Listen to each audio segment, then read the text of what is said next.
राह बिना चले ही हम उसे मुश्किल मान लेते हैं, बेवजह अपने इरादों को बुज़दिल मान लेते हैं। जो नामुमकिन लगा था शायद छोटी सी कश्मकश ही थी।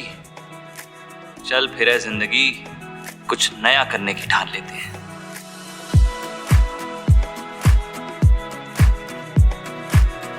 जल्दी सेट इंडिया का लेटेस्ट एंट्रेंड अपनी हाफ सेंचुरी पूरी करने वाला है।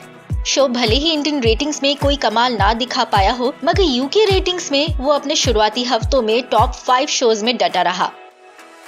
रंगरेज टेलीविजन वर्क्स द्वारा प्रोड्यूस्ड ये शो कई मायनों में एक फ्रेश वाइब देता है, और वो किन रूपों में, जानने के लिए बने रहिए हमारे साथ on 5 reasons to watch story 9 months की।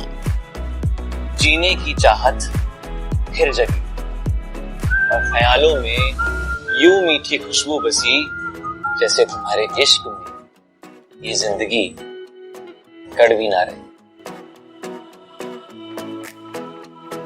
5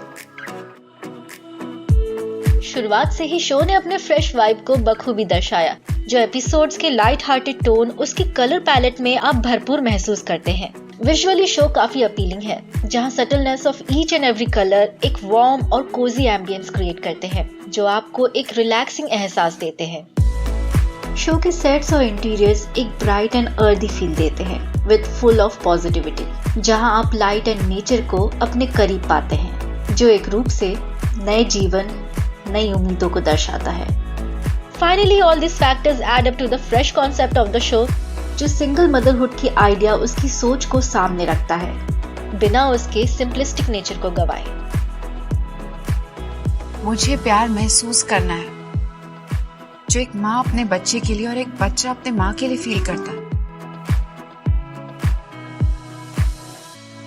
4 शो की फ्रेशनेस को उसके म्यूजिक एंड थीम्स बखूबी निखारते हैं।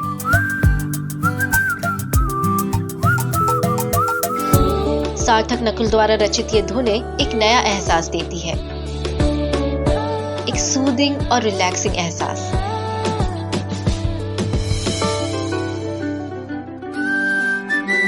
दूसरी ओर आर्यन तिवारी द्वारा कंपोज और गाया गया शो का टाइटल ट्रैक बेहद ही लाइवली साउंड करता है। निराशाओं से दूर, आशाओं से भरपूर, मानो दिलों के जज्बातों को अल्फाजों से सजाया हो। बीच तेरे मेरे कौन सी कड़ी, जिसे आर्यन तिवारी अपने चंचल और मनमोहक आवाज के जरिए हम तक पहुंचाते हैं। नए तरंग, नई उम्मीदों के साथ एक खूबसूरत सफर, नई खुशियों के नाम।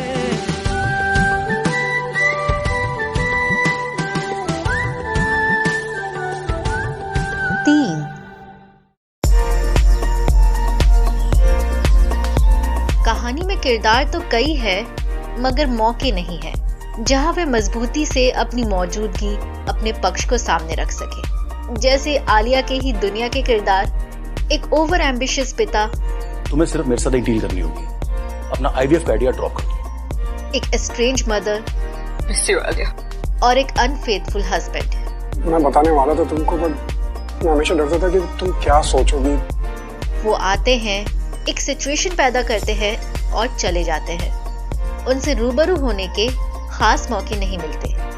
बट देन कुछ एक्सेप्शंस भी हैं, जैसे वर्क फ्रंट पे कोवर्कर्स, उनकी rivalries, jealousy, competitive nature, trying to get into the good books of the boss.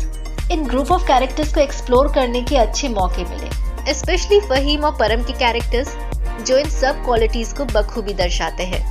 वो चंद पलों के लिए ही सही, मगर अपनी मौजूदगी जता जाते हैं। राइटर्स को जो क्रेडिट मिलना चाहिए हमेशा वो नहीं मिलता। क्रेडिट नहीं, लेकिन इंसेंटिव जरूर मिलेगा। ठीक है, तुम्हारा इंसेंटिव।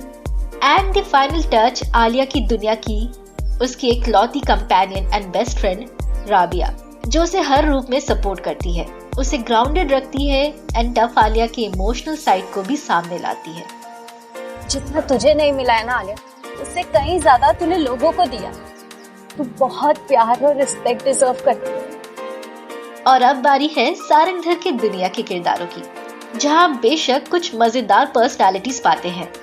एक अहंकारी पिता, तुम्हें पता है भीख को कटोरा लेके वापस आओगे तुम। जमाई रहे घर का, जहाँ लल्ला ने आपकी बेइज्जती करने की मतलब कसम खाए रखी है। मतलब उसे ना पता है कि आपके लिए कालाक्षर भैंस बराबर, मतलब 2 बहनें एक चाहे प्यार, 32 साल के है गए, शादी करके घर में बैठे, बापू को क्यों नहीं दिखता हमारा दुख? दूजा अधिकार व्यापार का, हम खुद अपनी क्षमता पे बापू का बिजनेस संभाल सकते हैं। एक भोला नौकर जो बने हमराज, और माँ ऐसी जो है सबकी उस्ताद। तुझे क्या लग रहा है तेरी अम्मा के पास कोई जादू की छड़ी है जो इतने सालों से तेरे बापू को झेल रही है? ये किरदार स्क्रीन पे अपनी मौजूदगी साबित करने में कामयाब नजर आए, जहाँ छोटे छोटे हिस्सों में हमें उनकी कहानी भी परोसी गई। अब इन किरदारों का कहानी पे क्या असर होता है ये तो वक्त ही बताएगा, मगर फिलहाल इन किरदारों का असर हमारे प्रोटैगनिस्ट पे बेशक पड़ता है, जो कहानी को एक आकार देने में मदद भी करती है।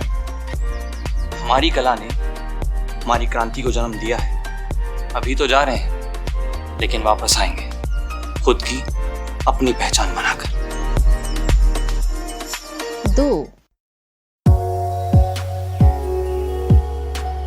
कहानी में कई ऐसे पहलू हैं जहां आप रिलेट कर पाते हैं, मसलन पारिवारिक मसले, परवरिश, एक पहचान बनाने की चाह।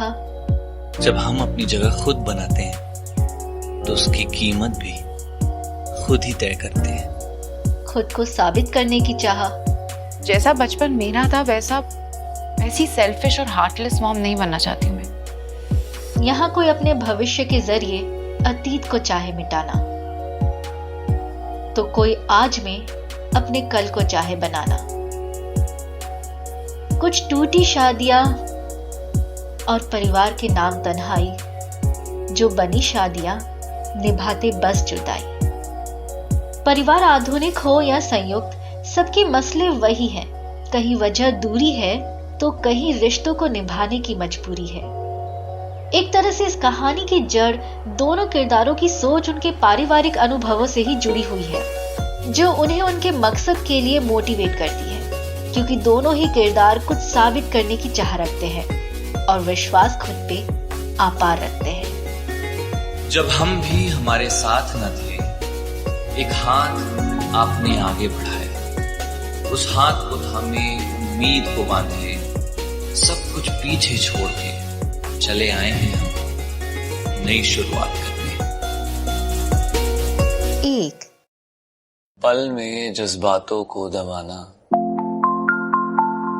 पल में बच्चे की तरह खिलखिला कर मुस्काना आसान नहीं है, दिल का हाल यूं छुपाना।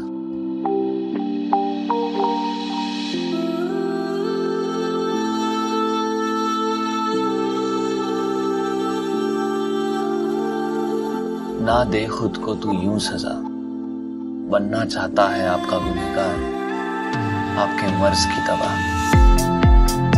एक बार फिर ऑपोजिट अट्रैक्ट्स, एक रचे अल्फाज और दूजा बस डैट्स।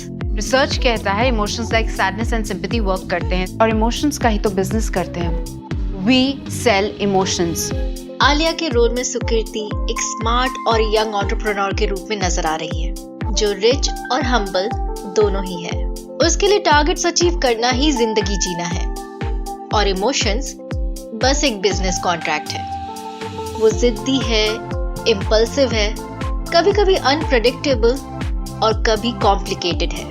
मगर आलिया टीवी के उन फ्यू फीमेल कैरेक्टर्स में से एक है जो strong willed, tough and bold है, और टीवी के उन क्लिशेड फीमेल लीड से बिल्कुल ही परे बेहद ही प्रैक्टिकल है। प्लानिंग सब कुछ होती है। प्लानिंग के बिना सपने सपने ही रह जाते, कभी हकीकत नहीं बनती। मगर यहाँ शो स्टीलर की बात करें तो वो साबित हुए आशय मिश्रा उर्फ सारंग, जो पहुंचे मथुरा से मुंबई अपनी पहचान बनाने, पांडे जी के लल्ला से सारंग धर को पाने। वो इमोशनल है, लड़कों को भी इमोशनल होना अलाउड है, मगर फूल वो नहीं। करते लेखन है, दिल से लिखते हैं, किसी के रूल से वो नहीं।